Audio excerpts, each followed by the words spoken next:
Rifkatu Iortyer, President, Joint Unions Action Congress of FCTA, joins us in the studio. Glad to have you join me, Rifiasu, here on Arrears News. Now, I read something that you talked about, breach of trust. Let's start from there and break down why you're on strike. Okay. Thank you very much, Indy. I'm glad to be here. When I talked about breach of trust, is agitations have been going on and promises are made but not kept. And so we cannot take their word to the bank.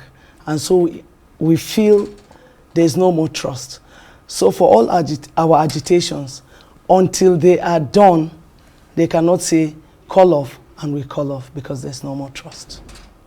No more trust. Yes, sir. You're going on strike because of promotion arrears, poor working conditions, lack of training, and other entitlements. Yes. Should you throw more light on that? Yeah. Since 2024, there were no promotions in the FCTA. Yeah. And when the union protested in June last year, they decided to conduct promotion examinations for directorate cadre first in 2025 August.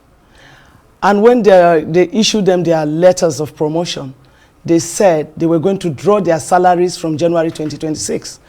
And the union walked up to them, their promotion is for 2023, and they are supposed to draw their salaries in 2026. How?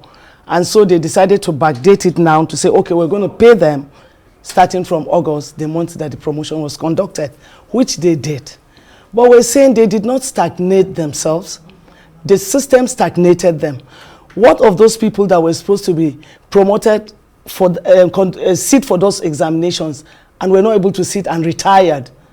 They can't gain anything. So the ones that are here, you need to pay them their arrears backwards because you did not conduct the examinations. It's not any of their fault. So so have you discussed, before I ask you, have you discussed with the authority and what they're saying? Let's talk about the issue of people that are supposed to be retired but have not been retired. Therefore, it's preventing a graduation of others on the lower level of stunting career growth. Yes, sir. Normally, if you are 60 years, it's the civil service rule that says that we do not make the laws, they make the laws for us. If you're 60 years of service or 35 years, whichever comes first, you retire as a civil servant. Or if you are 8 years in office, new law just came in and they started implementing it in 2024. Once you are 8 years, if 8 years catches up with you as a director, you retire. But lately, it is beginning to be a norm in the FCTA that when the minister likes you first, he decides to just keep you, extend for you, which is a very, it's not in the scheme of civil service. And so it stunts our growth. If a director does not move, a deputy director cannot come up, an assistant director cannot come up, a chief cannot move. So it stunts our growth. So it is also with the office of the permanent secretary. Before you become a permanent secretary, you are a director. You must be in the directorate cadre. And so if you are a director and you are privileged to get to the apex of your career, being the permanent secretary, please, why not go if it's time for you to go? Why stay and stop other directors from even attaining that position? That is the situation we are. And we feel is a bad precedent going on in the FCT. And if we continue, it will not be good for us. And so we need to speak. But before we even start making it a point of agitation, we have talked with the management over and over. We picketed an office in October. And through the picketing, they told us, just let this go, and we'll give you 11 more openings in that office. We agreed because we got 11 against 1. And they said that was going to be the end of tenure elongation. Not quite 3 weeks, 4 weeks, they elongated for another person. And we feel, no, it's time to talk. Because I was going to ask you, have you, it's better to jaw than war. Yeah. Have you people sat down with the management, itemized your points of grievances. Your grievances, basically. Yes, have you done that? Yes, sir. What transpired? Now, sir, some of these agitations are carried over even from that June agitation of last year till now. And so if we are still carrying it forward, it means there's no agreement. It means they are not doing what they should do for us. I do not understand why a staff cannot go on training, even though they say it's a privilege. Okay, let us enjoy the privilege of being the civil servants. I do not understand. You wake up every day, sir, in this digital age to new technologies, to new things happening, and then you cannot be trained. And so you can't stand with your peers in the marketplace.